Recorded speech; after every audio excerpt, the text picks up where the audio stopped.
Kalau kita melihat dari sisi lain, em, nilai nilai rupiah ini justru malah melemah atau tidak berdaya di hadapan dolar Amerika Serikat. Kalau kita melihat pekan lalu, IHSG ini ditutup menguat atau berada di zona hijau begitu ya. Nah, hari ini kebetulan saya memakai warna hijau, harapannya tetap sama berada di zona hijau IHSG. Tapi kita akan melihat bagaimana indeks harga saham gabungan hari ini. Bisa Anda lihat di papan bursa, ini terlihat berada di zona hijau di level 8.117,42 basis, 42, di mana ini terapresiasi 0,19% atau setara 17,36 basis points.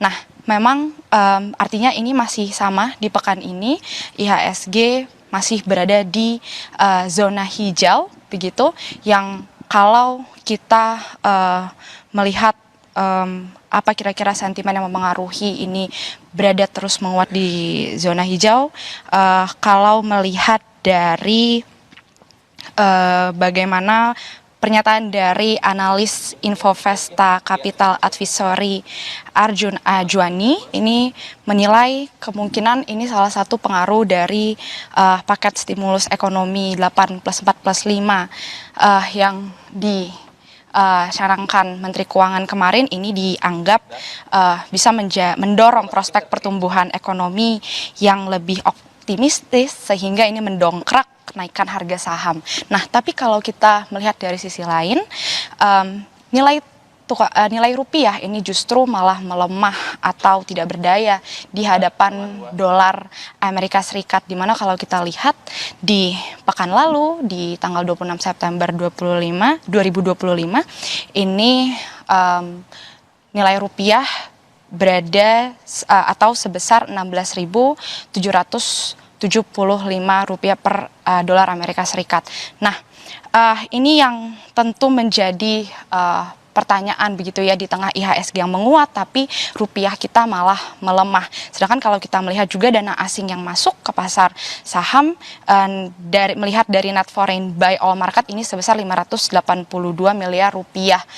Tapi kalau melihat dana asing yang keluarnya memang dari awal tahun itu ada sebesar 54 triliun rupiah. Nah, kami sempat melihat bagaimana pernyataan dari pengamat ekonomi mata uang dan komoditas yang menyebut memang ini ada sejumlah sentimen yang bisa mempengaruhi melemahnya rupiah gitu. Seperti misalnya dari faktor eksternal, geopolitik di Eropa dan Timur Tengah ini juga bisa mempengaruhi. Kemudian bagaimana memanasnya perpolitikan di Amerika Serikat, perang dagang dan suku bunga Amerika Serikat ini juga mempengaruhi kalau dari sisi eksternal. Kalau dari internal sendiri, melihat dari pernyataan Guru Besar Fakultas Ekonomi Bisnis Universitas Indonesia, Telisa Aulia, ini bisa juga karena pengaruh pemangkasan suku bunga acuan tahun ini yang dilakukan oleh Bank Indonesia. Di tahun 2025 sendiri, BI terlihat sudah 6 kali memangkas suku bunga acuan dengan total mencapai 125 basis points.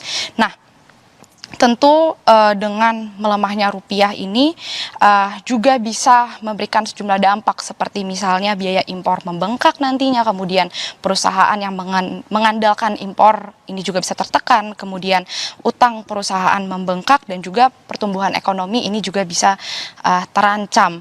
Tentu juga kalau tadi Anda juga sempat menyinggung bagaimana banyak intervensi yang dilakukan ini juga bisa mempengaruhi cadangan devisa kita. Kalau kita lihat bagaimana cadangan devisa kita di tahun 2025 ini kalau membandingkan dari bulan Juni hingga Agustus kemarin ini terlihat merosot begitu ya. Kalau di bulan Juni terlihat cadangan devisa sebesar 152,6 miliar US dollar, kemudian di Juli menurun lagi di 152 miliar US dollar, dan di bulan Agustus ini berada di angka 150,7 miliar US dollar. Nah, tentu sejumlah harapan ini kita taruh bagaimana nantinya kebijakan yang akan dilakukan oleh Menteri Keuangan Purbaya Yudi Sadewa dan juga bagaimana kebijakan dari BI sendiri, karena dari BI sendiri dari berdasarkan kondisi perekonomian global dan domestik ini dia menyampaikan perkembangan indikator stabilitas nilai rupiah, seperti misalnya pertama